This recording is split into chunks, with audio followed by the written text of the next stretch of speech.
Hey vinyl community, it's Dwayne Rockin' Doc coming at you with another video. This time we're going to check out some stuff I got at the CFCR Radio Record Fair in Saskatoon. That happened a little while ago. It happened Saturday, October the 7th in Saskatoon, and that's about a 3-hour drive east of me here in Lloydminster. And they've been doing this annually for the last, I don't know, 6 or 7 years, something like that. And I always get a couple of tables there and try and sell some stuff. So, and it's a smaller show. I think there was only like 20 vendors there, so it's not a really big show. But I always get lucky there. I always find lots of good stuff, which I also did this time around, and I'm going to show you right away. I had 2 tables there selling stuff, and I sold some stuff, made some money, and then then I turned around and spent it all in buying stuff for my personal collection. Anyways, here's some of the stuff I got, starting off with this band, Blue Ash, their No More No Less album. And I've seen this album on some other vinyl community channels on YouTube.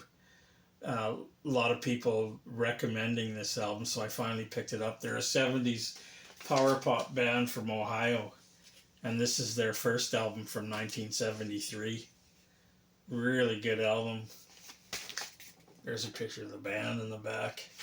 And I gotta say, a bunch of this stuff I haven't had a chance to listen to, so I'm trying to go through it real quick. Marshmallow Overcoat. This is their self-titled album from 1996, and they're a garage psych pop band from Arizona. Then I also picked up a Fuzz Tones 12-inch EP or single, whatever you want to call it. It's got one of their tracks on it, on the A side, Hurt on Hold, and on the B side, it's got 2 cover tracks.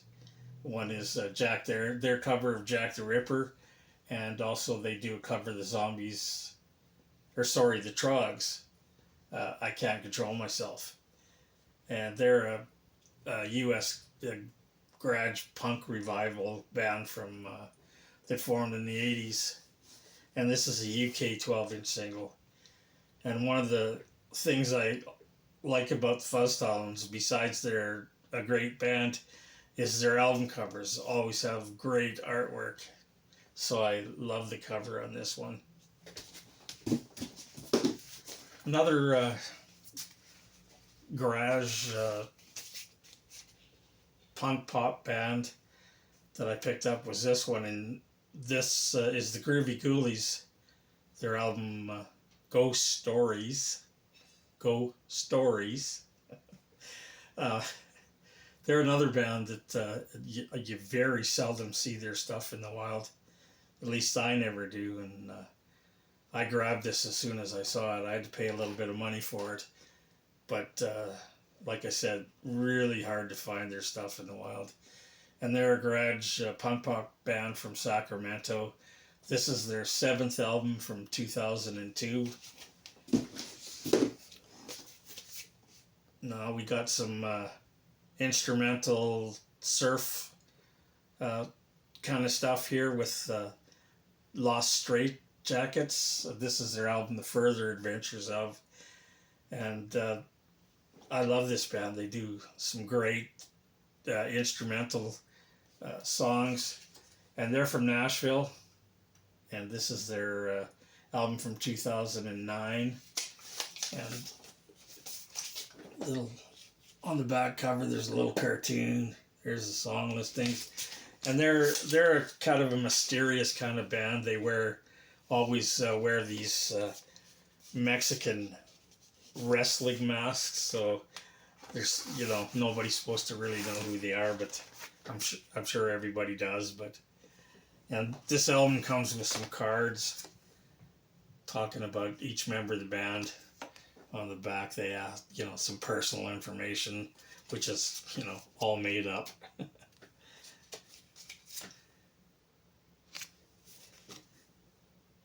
So that's Lost Straitjackets. And they're another band that I've got a few of their albums, but they're another band that it's really hard to find their stuff in the wild. And then I got this one. This is the Delmonas. Their album Dangerous Charms. They're an all-female garage pop band with kind of a 60s girls group sound. And this is their debut from 1985.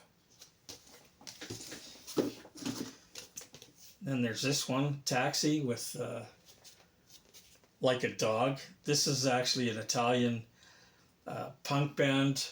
It's their debut from 2003.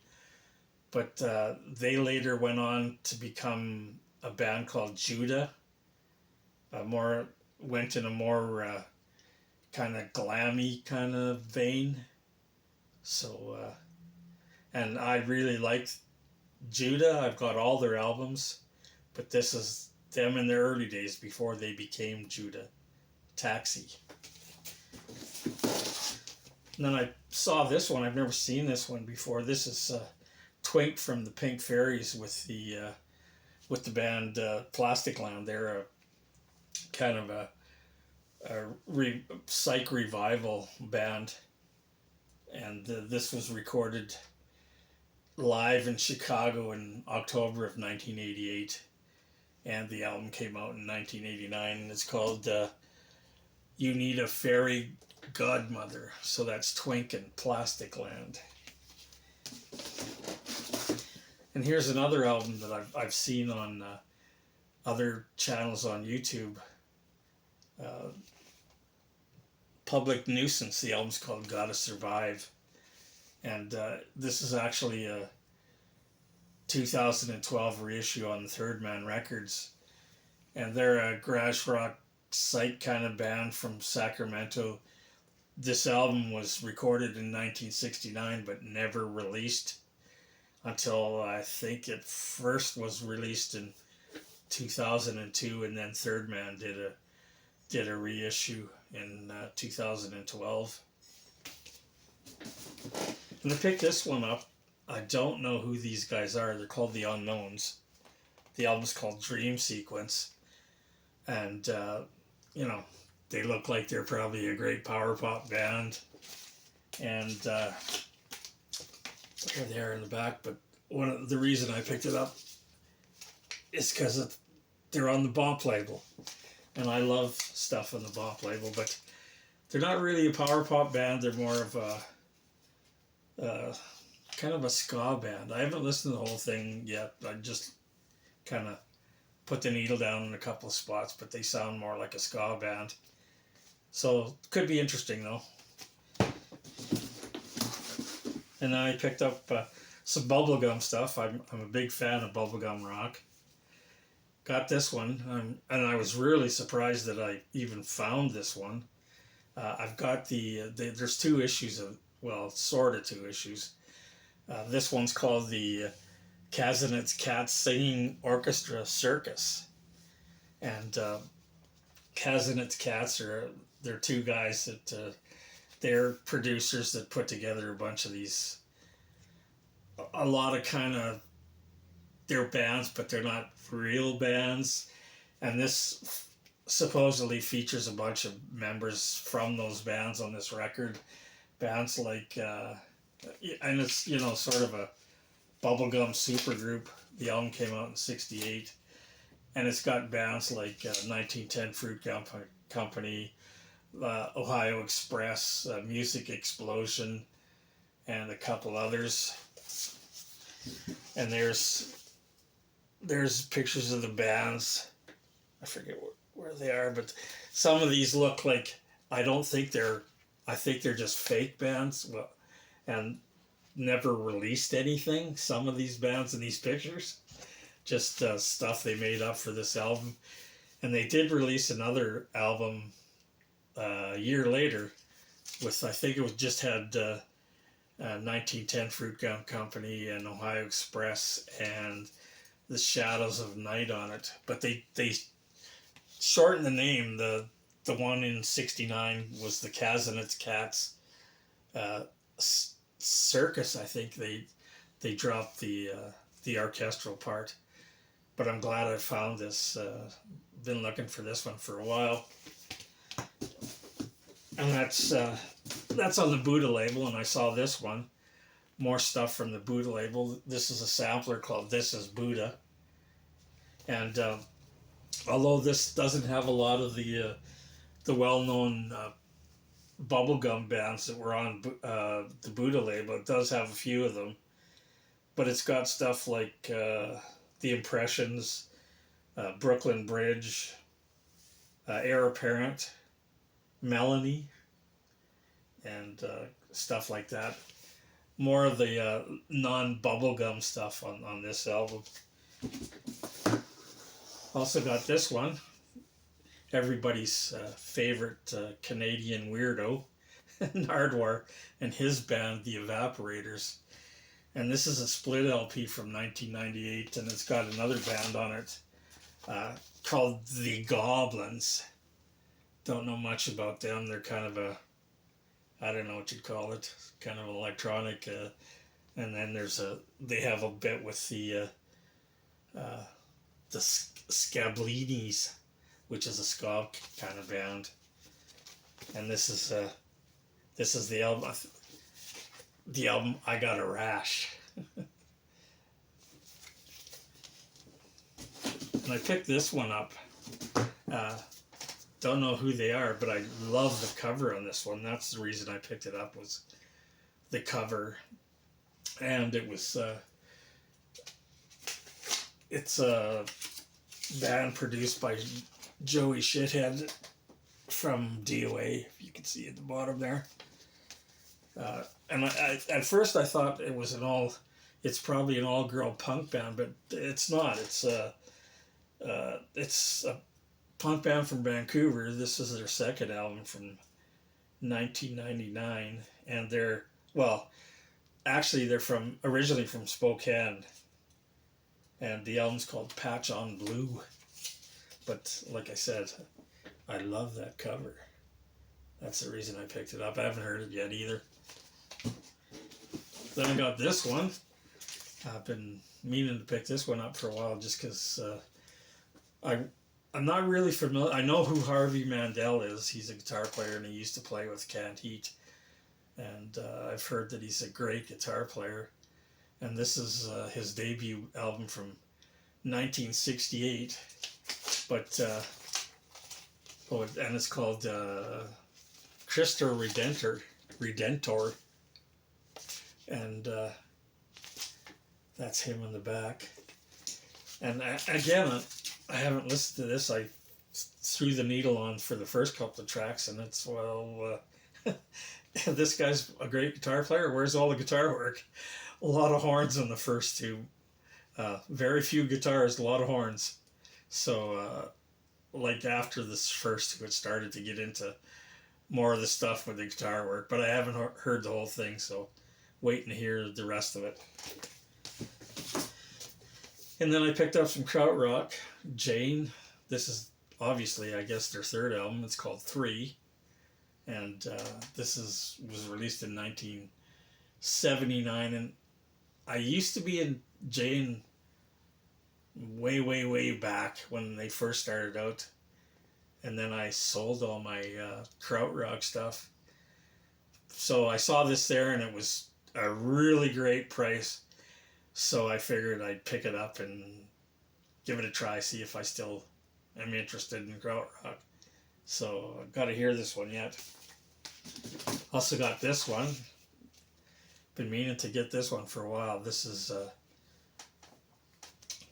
them with Van Morrison. This is their Canadian pressing of their, I think this is a 1983 comp of some of their singles from the 60s. And of course it's got Gloria and what else does it have on here? I Put a Spell on You, Mystic Eyes, Baby Please Don't Go. So a lot of their early singles. So glad I got that one. Saw this one there, and I was and it was dirt cheap. I was surprised. It's Tyson Dog, their album, their debut album. I think they only put out a couple albums. This one's called Beware of the Dog, and they're a new wave of British heavy metal band. Their debut from 1984, and this is a Canadian issue on Bonsai. Got this one. I've got this one already, but the one I have is kind of crackly. So I saw this and it was $5. I figured, what the hell? I'll pick it up. Hopefully, it's not as noisy as the copy I have. This is Alex Harvey, the sensational Alex Harvey band with the Penthouse tapes. So I hope it's not as crackly as the one I got, and then I'll replace that one. Got this one. I'll just show it quickly. I don't know if you get in trouble for boobies on YouTube, but it's Supertramp, their second album from 1971 called Indelibly Stamped. And I'm not a big Supertramp fan, but I thought I'd pick this one up because it's one you don't see very often. And I heard they're not as commercial on their early stuff as their later stuff, so hopefully it's a good album. Got some David Lindley. This is called Mr. Dave, and this is a 1985 solo album. It's a German pressing, and it wasn't released until 2016 in the US, but only on CD. So Dave Lindley, got a couple of his albums. Great guitar player. So that's it for the stuff I got right at the record fair, the CFCR Record Fair in Saskatoon, and we packed up. Me and my grandson, he comes to help me because I'm getting old and he can carry the heavy stuff. So we packed up really quick. The show was over a little earlier than most shows are. It ended at 3:30. So we packed our stuff up, threw it all back in the van, and had time to hit one record store on the way out of town. I like to usually hit two. I usually like to go to the Vinyl Diner and the Vinyl Exchange, but I didn't have time to go to both. So I went to Vinyl Exchange, and I got a few things there. Not a lot, just a couple. Picked this one up. This is a brand new, still sealed copy of H.P. Lovecraft, and this is their self-titled debut album that came out in '67.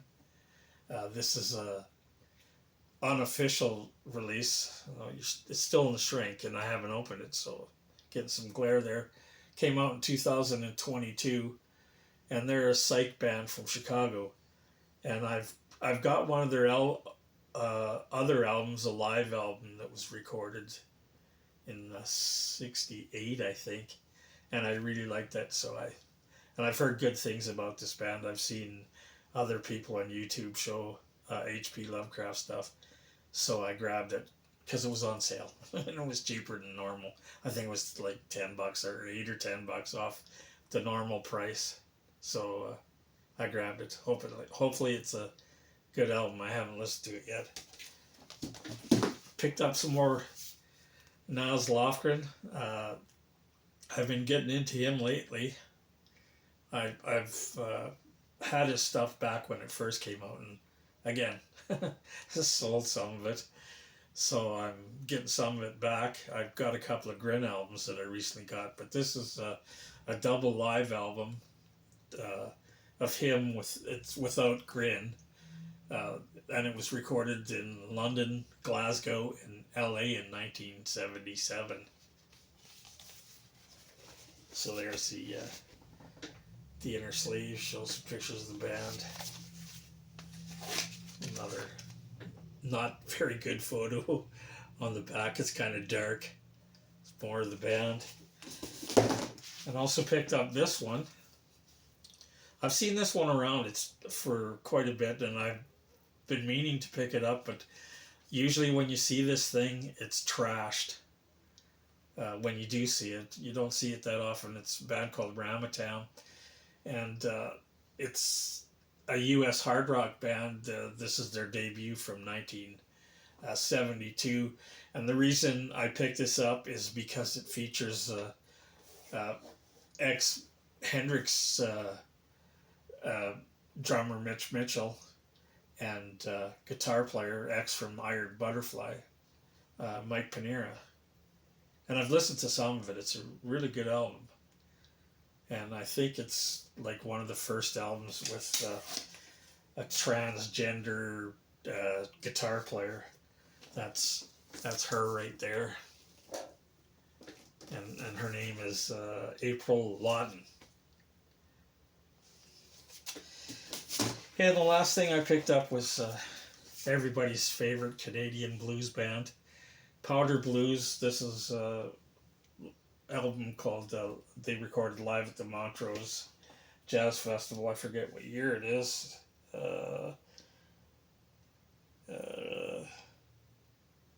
84, I believe. And I already have this album, but the reason I picked this one up is because it's all signed by all the guys in the band. So I figured, what the hell, I'll grab that one. So that was it for my trip to Saskatoon. Oh, no, I lied. I forgot these. Picked up some singles. Electric Frankenstein. Another Electric Frankenstein. And again, some more bubblegum stuff. This is some stuff from the Cazanet Cats Orchestral Circus, and this was one of the ones from that second album I was talking about with Quick Joey Small on it, or Run. Is it Run Joey Small? No, Quick Joey Small. That single from that second album that came out in '69. And I was a little surprised I didn't. Those are the only 3 7-inch singles I got, which was, like I said, a little surprising because usually when I'm at that CFCR show, there's usually a lot more garage rock kind of singles, but there wasn't this time around. Just a couple of Electric Frankenstein, which is a punk band from New Jersey, and that Cazanet Cats. So I didn't see as much 7-inch singles as I normally see at that show. But anyways, it was a great show, well attended. Like I said, I usually find quite a bit of stuff there for my own personal collection. So spent a bunch of money after I made some. So anyways, that's it for this time around. I hope you liked it. If you did, please subscribe if you're not already, and hit the notification bell so they let you know when I do another video. And I've got another show that I just went to in Edmonton, another record show, and I got to do another video. Hopefully it won't take me as long to do that one as it did do this one. So I'm hoping to have that up right away. So once again, I hope you liked what you saw. Stay safe, stay healthy. We'll see you next time.